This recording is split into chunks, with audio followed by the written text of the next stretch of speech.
Na wallahi hakuna neema ambayo Allah subhanahu wa ta'ala atakupa katika hii dunia miongoni mwa neema bora kabisa kama neema ya kukujalia Allah subhanahu wa ta'ala na hizi neema zilizotajwa katika hadithi hii.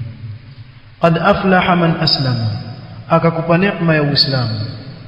Waruziqa kafafan, akakupa riziki ya kutosheleza, na akakuneemesha kwa neema ya alqanaa, ukawa umekinai na kile ambacho Allah amekupa. Wallahi qanaa ni neema kubwa sana, neema kubwa sana ambayo Allah humpa mja wake.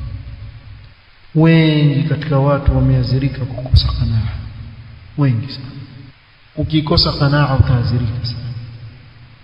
Lakini Allah akikupa qanaa, ukawa moyo wako umetosheka na kile ambacho Allah amekugawanyia, utaishi na furaha.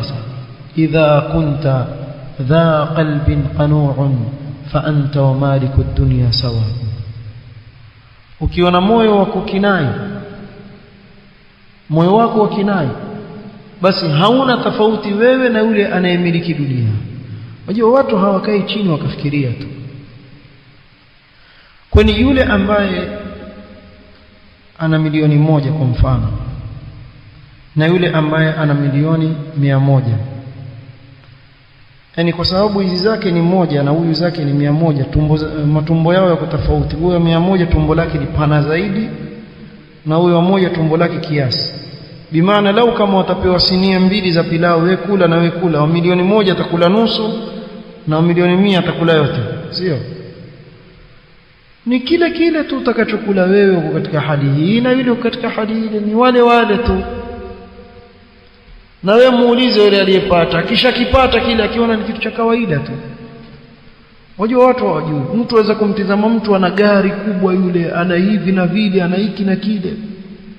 Yeye mwenyewe yule ajiona yuko katika hali ya kawaida tu. Pengine labda afikiria vipi ataongeza zaidi kuliko kile alichonacho.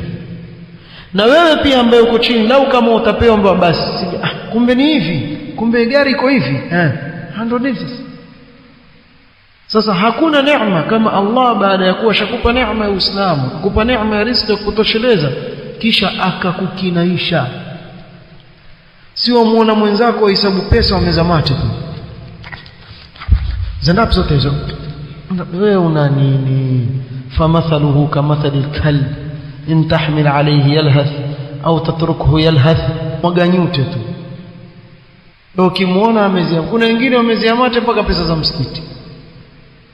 Bwana, hizi milioni 5 kajenge msikiti, ina mashambani itatumika milioni 2 tu ama 2.5, kisha nitaupigia picha nitamtumia. Jamaa nusu wazipigia pande, wala amilina alayha, kitiwa kwenye kama mbenzaka na amilina alayha yeye.